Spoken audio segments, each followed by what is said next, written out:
Samantala, pinangunahan ni Office of the Presidential Advisor on Peace, Reconciliation and Unity Secretary Carlito Galvez Jr.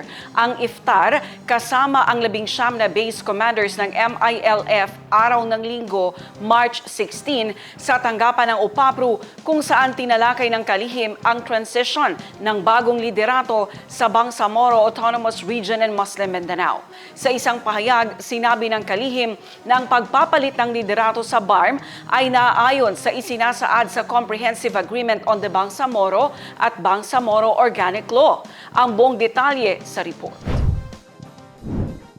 Nakasama ni Office of the Presidential Advisor on Peace, Reconciliation and Unity Secretary Carlito Galvez Jr. sa iftar ang 19 na base commanders ng MILF araw ng Linggo, March 16 sa tanggapan ng UPAPRU. Tinalakay ng kalihim sa mga base commanders ang transisyon ng bagong liderato sa Bangsamoro Autonomous Region and Muslim Mindanao. Ayon sa opisyal, ang pagpapalit ng liderato sa BARM ay naaayon sa isinasaad sa Comprehensive Agreement on the Bangsamoro at Bangsamoro Organic Law. March 3, 2025 ayon sa pahayag na magpadala ng letter of resignation kay Pangulong Ferdinand Marcos Jr. si dating BARM Interim Chief Minister Ahud Ibrahim para tutukan umano ang papalapit na kauna-unahang parliamentary election sa BARM sa October 13, 2025. Inappoint umano ni PBBM si Abdul Rauf Macacua bilang bagong Interim Chief Minister at nanumpa ito sa Pangulo noong March 12, 2025. Sa parehong araw ayon sa statement ng UPAPRU, naghayag ng suporta sa bagong ICM ang mga base commanders at nangako umano ang mga ito na manatiling nagkakaisa sa bagong kabanata ng BARMM.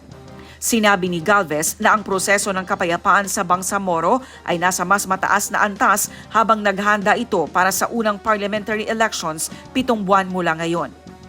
Ang unang halalang parlamento ay magiging tanda ng implementasyon ng political track ng Bangsamoro Peace Process Agreement kung saan ihahalal na ang mga bagong lider ng rehiyon ayon sa pahayag. Kasunod ng ratifikasyon ng Bangsamoro Organic Law taong 2019 na nagsilbi ng legal foundation ng CAB, ang kasalukuyang miyembro anya ng Bangsamoro Transition Authority ay presidential appointees lahat. Ang termino ng BTA ay orihinal na itinakdaan niya ng 3 taon, pero makadalawang beses nang na-reset ang parliamentary elections ayon sa pahayag. Araw ng Sabado, nang manumpa kay Interim Chief Minister Macacua ang mga bagong miyembro ng BTA Parliament, nananatili anyang MILF-led ang 80-member BTA Parliament. Muling pinagtibay ni Galvez na nananatiling committed ang Marcos administration at ang MILF sa nilagdaang Comprehensive Agreement on the Bangsamoro, ang makasaysayang kasunduan kung saan gugunitain ngayong March 27, 2025 ang ika-11 anibersaryo nito.